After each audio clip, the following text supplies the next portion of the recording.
जी बिल्कुल, इस वक्त मैं डी चौक में मौजूद हूँ। वफाकी हुकूमत ने तहरीक इंसाफ के 24 नवंबर के एहतजाज से निपटने के लिए तमाम तैयारियां मुकम्मल कर ली हैं। भारी नफरी पुलिस की तमाम जो है पंजाब से, सिंध से और आज़ाद कश्मीर से मांगी गई है। आंसू गैस मांगे गए हैं, शेल मांगे गए हैं और इसके अलावा डी चौक पर कंटेनर्स भारी तादाद में पहुंचा दिए गए हैं। तमाम सड़कों पे, चौक चौराहों पे बड़ी तादाद में जो है काफ़ी ज़्यादा कसीर कंटेनर जो है इस वक्त मौजूद है। डी चौक में मेरे बैक साइड पे भी डी चौक तो लेकिन अभी खुला है और आज का ये आखिरी दिन होगा। कल से मोबाइल सर्विस मुअत्तल करने पे भी जो वफाकी हुकूमत ने फैसला किया है, PTA से रब्ता कर लिया गया है। 22 नवंबर के बाद यानी 23 नवंबर को मुकम्मल तौर पे मुख्तलिफ इलाकों में, पंजाब में, इस्लामाबाद में मोबाइल सर्विस जो है उसको मुअत्तल किया जाएगा ताकि 24 नवंबर को कारकुन यहाँ पे ना पहुँच सके। इसके अलावा जो दीगर इस वक्त की तफसीलात हैं उसमें पंजाब और आज़ाद कश्मीर से 12 बख्तरबंद गाड़ियाँ मांगी गई हैं, 10 कैदी वैन्स मांगी गई हैं। इसके अलावा इस्लामाबाद पुलिस के पास भी काफ़ी ज़्यादा कैदी वैन्स मौजूद हैं।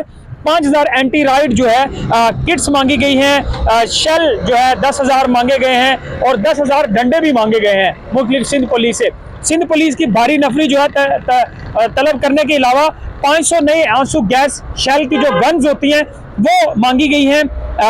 रबड़ की गोलियां मांगी गई हैं, 20,000 लॉन्ग रेंज की आंसू गैस के जो शेल हैं वो भी मांगे गए हैं। तो ये तमाम जो किट्स हैं, तमाम सामान है वो इस्लामाबाद पुलिस को पहुंच जाएगा। लेकिन इस वक्त हम देख रहे हैं कि ये जो डी चौक के इस वक्त मनाजर हैं, अगर हम इस वक्त आपको दिखाएं तो ये मेन सेंटर जो है, जो चारों तरफ से ट्रैफिक की रवानी बहाल है, लेकिन मेरी लेफ्ट और राइट साइड पे कंटेनर्स जो हैं वो तमाम यहाँ साइडों पे आपको जो है ये खारदार तारें जो है ये नजर आएंगी। ये कंटेनर जो है यहाँ पे अभी भी पड़े हुए हैं, सामने भी कंटेनर्स रखे हुए हैं और इसके बैक साइड पे अगर हम आपको दिखाएं तो मुख्तलिफ जगहों पे ये एक पूरा स्टोर किया हुआ है। वफाकी हुकूमत ने कंटेनर्स की भरमार है यहाँ पे और अब चूंकि वफाकी हुकूमत की तरफ से ये इंदिया दे दिया गया है कि किसी किस्म का जो भी एहतजाज होगा उसको रोका जाएगा, क्योंकि रात इसी डी चौक पे इस्लामाबाद पुलिस के भारी दस्तों के जरिए एक रिहर्सल की गई है जिसमें यह मैसेज दिया गया है कि किसी किस्म का कोई एहतजाज या रुकावट जो है उसको बर्दाश्त नहीं किया जाएगा। दफा 144 शहर इक़्तिदार में नाफिज है। दूसरी तरफ से ये भी कहा जा रहा है कि तहरीक इंसाफ के बहुत सारे कारकुन 2 से 3 रोज पहले ही इस्लामाबाद पहुंचना शुरू हो गए हैं। हिकमत अमली भरपूर तैयार है।